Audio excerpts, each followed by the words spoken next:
ఏలూరు జిల్లాలో రాజకీయంగా మరోసారి వేడి రాజుకుంది. పోలవరం జనసేన ఎమ్మెల్యే చిర్రి బాలరాజు ఇటీవల పెత్తందారులు తనను అణచివేశారు అని చేసిన వ్యాఖ్యలపై బుట్టాయిగూడెం జనసేన పార్టీ అధ్యక్షుడు బుచ్చిరాజు తీవ్ర స్థాయిలో స్పందించారు. ఎమ్మెల్యేను నిజంగా పెత్తందారులు అణచివేస్తే కోట్ల రూపాయల ఆస్తులు, విలాసవంతమైన ఇళ్లు, స్కూళ్లు, రెస్టారెంట్లు, భూములు ఎలా సంపాదించారు అని ప్రశ్నించారు. అలాగే పోలవరం ఏఎంసీ చైర్మన్ పదవి కోసం 50 లక్షల రూపాయలు అడిగారు అని, ఇక మట్టి తవ్వకాల వ్యవహారంలో కూడా అక్రమ వసూళ్లు జరిగాయని ఆరోపించారు. నామినేటెడ్ పోస్టుల కేటాయింపులో డబ్బులు తీసుకున్నారా? పార్టీ కోసం కష్టపడిన వారికి ఎంతమందికి అవకాశాలు ఇచ్చారో చెప్పాలి అని డిమాండ్ చేశారు. అంతేకాకుండా ఎమ్మెల్యేపై చేసిన అవినీతి ఆరోపణలను ఆధారాలతో నిరూపిస్తాము అని, అలాగే పెత్తందారులు తనను అణచివేశారు అని ఎమ్మెల్యే నిరూపించగలరా అని బుచ్చిరాజు సవాల్ విసిరారు. గతంలో 2023లో మాజీ అధ్యక్షులు తెల్లం రవిప్రసాద్ రాజీనామా చేయగా అప్పుడు కాడి నుంచి పిఓసి అంటే పాయింట్ ఆఫ్ కాంటాక్ట్ మండల అధ్యక్షుడిగా నేను వ్యవహరిస్తున్నాను.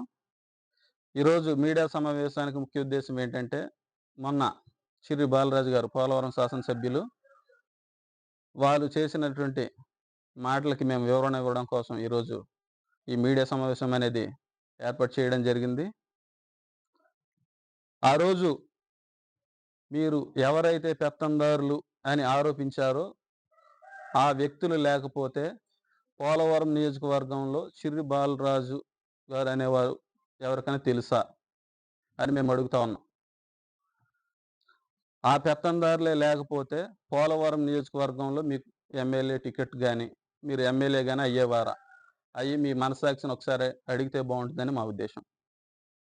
నెక్స్ట్, మీరు ఎమ్మెల్యే టికెట్ కోసం అదే పెత్తందారుల దగ్గర ఎన్నిసార్లు మీరు నమస్కారాలు చేశారో మాకు తెలియదా? ఆ సిచ్యువేషన్లో మేము లేమా? నెక్స్ట్, మీరు అంటూ పెత్తందారులు మీ మీద పెత్తనం చేస్తే నిజంగా ఈ 2 సంవత్సరాలు కూడా మీ మీద అదే పెత్తందారులు పెత్తనం చేస్తే మీరు కోట్లాది ఆస్తులు ఏ విధంగా సంపాదించేవారు? కోట్ల రూపాయలు పెట్టి ఇల్లు కానీ, స్కూల్ బిల్డింగ్ కానీ, పార్టీ ఆఫీస్ కానీ, రెస్టారెంట్లు కానీ, భూములు కానీ ఏ విధంగా మీరు సంపాదించారో మాకు చెప్పాలి. నెక్స్ట్, జనసేన పార్టీలో ఒక సామాజిక వర్గం నాయకులు అందరూ ఒకటై నన్ను ఇబ్బందులకు గురి చేస్తున్నారని అంటున్నారు కదా. అదే సామాజిక వర్గానికి చెందిన వారు ఎవరైతే ఉన్నారో ఎలక్షన్ ముందు నీ ఎన్నంటి నీ పక్షాన నీ గెలుపు కోసం అహర్నిశలు కష్టపడి మీరు గెలిచేదానికి కీలక పాత్ర పోషించలేదని మేము అడుగుతున్నాం.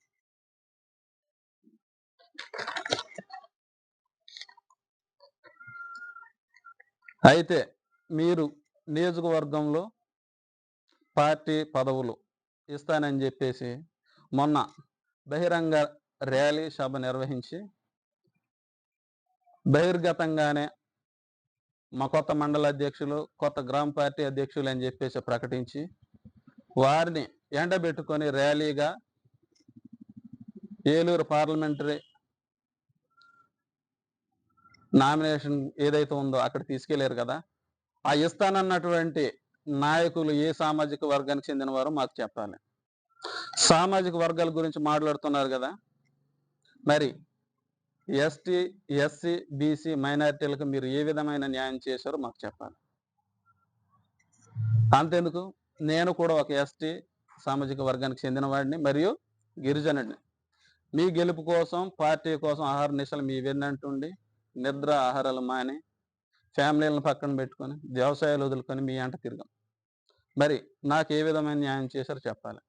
నాతో పాటు తిరిగినటువంటి మా జనసేన పార్టీలో మండల కమిటీలో వాళ్ళ వంతు వాళ్ళు ఖర్చు పెట్టుకొని తిరిగినటువంటి మండల కమిటీ సభ్యులు మా ట్రైబ్స్లో ఉన్నారు, ఎస్టీ జాబితాలో ఉన్నారు. మరి వారికి ఎటువంటి మీరు న్యాయం చేశారో మాకు చెప్పాలి. ఈ గెలుపు కోసం అహర్నిశలు కష్టపడే సమయంలో ఈ మండలంలో బుట్టాయిగూడెం మండలంలో మీరు ఎలక్షన్ క్యాంపెయినింగ్ చేసినప్పుడు ఏ ఒక్క వ్యక్తి కానీ పెట్రోల్ కానీ, భోజనం కానీ, రూపాయి కానీ మీ జేబులో నుంచి తీసి ఇచ్చారా? చెప్పాలి. ఎవరికి వారు జనసేన పార్టీలో మండల కమిటీలో జన సైనికులు కార్యకర్తలు స్వతహా సొంత డబ్బులతో వారి పనులు కూడా మానుకొని ఈరోజు నీ గెలుపు కోసం కష్టపడి పనిచేసినటువంటి వ్యక్తులకు మీరు ఏ న్యాయం చేశారో మాకు చెప్పాలి. అదేవిధంగా అక్రమంగా మా బుట్టగూడెం మండలానికి వస్తే అక్రమంగా జేసీపీలను విఆర్ఓలతో ఎంఆర్ఓలతో ఆపిచ్చి ఎంఆర్ఓ ఆఫీసుల ముందు పెట్టి కోర్టులో ఆ వాయిదా కట్టించుకోకుండా ఒక్కొక్క జేసీబీ దగ్గర నుంచి 2 లక్షల నుంచి 3 లక్షల వరకు వసూలు చేసిన విషయాలు వాస్తవాలు కాదని మేము అడుగుతున్నాం. ఇక జనసేన పార్టీ విషయానికి వస్తే, జనసేన పార్టీ అభివృద్ధి విషయానికి వస్తే, జనసేన పార్టీ బలోపేతం చేయడానికి, పార్టీ అభివృద్ధి చెందడానికి మీరు ఎమ్మెల్యేగా గెలిచి ఈ 2 సంవత్సరాల కాలంలో పార్టీ బలోపేతానికి మీరు చేసినటువంటి కార్యాచరణ కానీ చర్యలు కానీ ఏమన్నా ఉన్నాయా? అవి మాకు చెప్పాలి. మీరు ఎమ్మెల్యేగా గెలిచిన తర్వాత మీకోసం కష్టపడ్డ కార్యకర్తలను కానీ ముఖ్య నాయకులను కానీ మండల అధ్యక్షులను కానీ ఏ రోజైనా మీరు గుర్తించారా?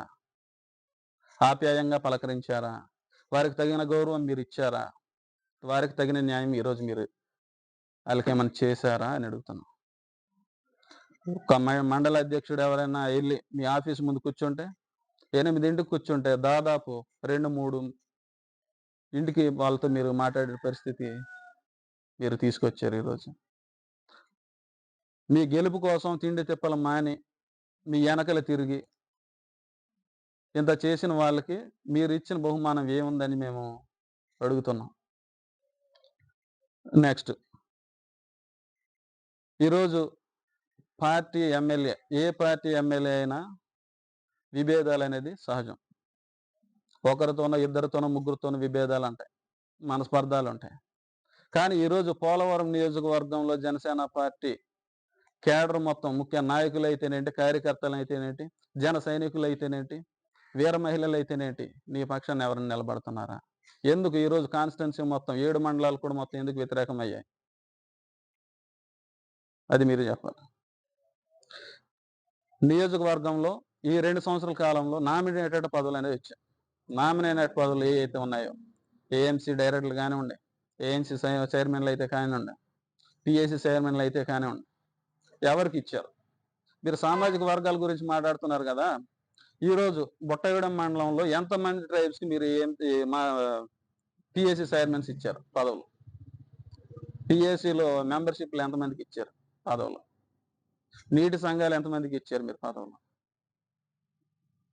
ఏఎంసీ డైరెక్టర్లు ఎంతమందికి ఇచ్చారు మీరు పదవులు? ఏ సామాజిక వర్గానికి వారికి ఇచ్చారో మీరు మాకు చెప్పాలి. అవుట్ సోర్సింగ్ పోస్టులు కూడా ఎంతమందికి ఇచ్చారు అవి కూడా మాకు చెప్పాలి. పదవులు ఇప్పుడు పొందిన వారు ఎవరైతే ఉన్నారు, ఏఎంసీలు అయితేనేంటి, పిఏసీలు అయితేనేంటి, డైరెక్ట్ ఏ సామాజిక వర్గానికి చెందిన వారు ఉన్నారు ప్రజెంట్, అవి కూడా మాకు చెప్పాలి. ఒకనొక విషయంలో చిన్న సందర్భం వచ్చిన సమయంలో ఏఎంసీ చైర్మన్ మీకు బాగుంటుంది కానీ ఖర్చు అవ్వుద్ది, ఒక 50 లక్షల దాకా చూడగలమని చెప్పి నన్ను చెప్పిన దాఖలాలు ఉన్నాయి. ఆ ఆశ పుట్టించి సరే నాకు ఇవ్వండి, డబ్బులు అయితే నేను చూడలేదు, నా వల్ల కాదు, డబ్బు అయితే మేము చూడలేము.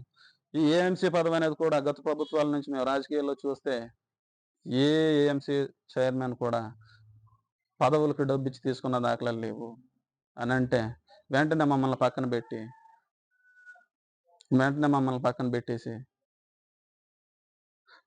మీకు ఏఎంసీ పదవి కావాలంటే 50 లక్షలు అయితేనే అవ్వుద్ది, లేకపోతే అవ్వదని చెప్పేసి మీరు అన్నారు ఆ రోజు. ఆ మాటలు వాస్తవం కాదని మేము అడుగుతున్నాం. ఇది ఇలాగ ఉండగా మరి ఇన్ని పదవులు ఇచ్చారు కదా, పిఏసీలు అయితేనేంటి, ఏఎంసీలు అయితేనేంటి, డైరెక్టర్లు అయితేనేంటి, అనుక్షణం కూడా మీ వెంటుండి మీతో కలిసి పనిచేసిన నేను, నన్నే ఒక 50 లక్షల దాకా డిమాండ్ చేసిన మీరు, ఈ పదవులన్నిటికి కూడా రూపాయి డబ్బులు కూడా తీసుకోకుండా మీరు వాళ్ళందరూ పదవులు కట్టబెట్టారని మేము అడుగుతున్నాం.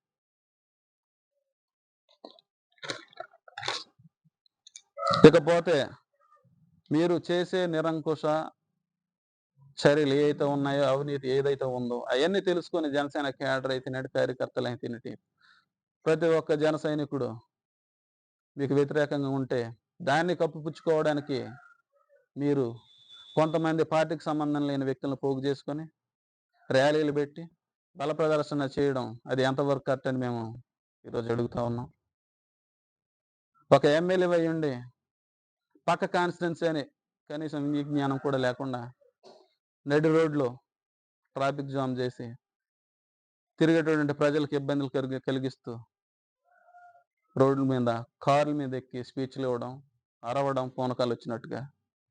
అది ఒక సిట్టింగ్ ఎమ్మెల్యే అయ్యి ఉండి అధికారం పార్టీలో ఉండి అది ఎంతవరకు న్యాయమని మేము అడుగుతూ ఉన్నాం. ఒక పక్క అభివృద్ధి ఏజెన్సీ ఏరియాల్లో ఎంతో అభివృద్ధి డెవలప్మెంట్ కార్యక్రమాలు చేస్తూ వస్తున్నటువంటి పర్యావరణ శాఖ మంత్రి, మరి ఉప ముఖ్యమంత్రి శ్రీ కొణిదెల పవన్ కళ్యాణ్ గారికి మచ్చ తెచ్చే విధంగా, మరియు జనసేన పార్టీకి ముందుగా మచ్చ తెచ్చే విధంగా మీ వ్యవహార శైలి ఉందనడంలో ఎటువంటి సందేహం లేదని మేము ఈ సముఖంగా మేము తెలియజేస్తున్నాం.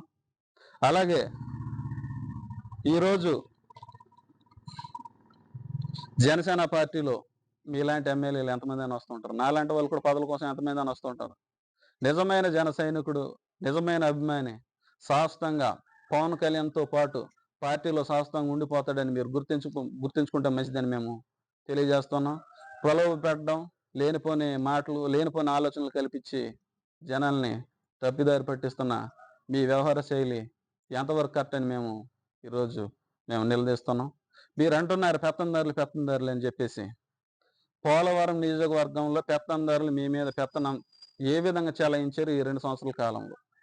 ప్రూఫ్లతో ఏమన్నా మీరు మీడియా ముందు పెట్టగలరా?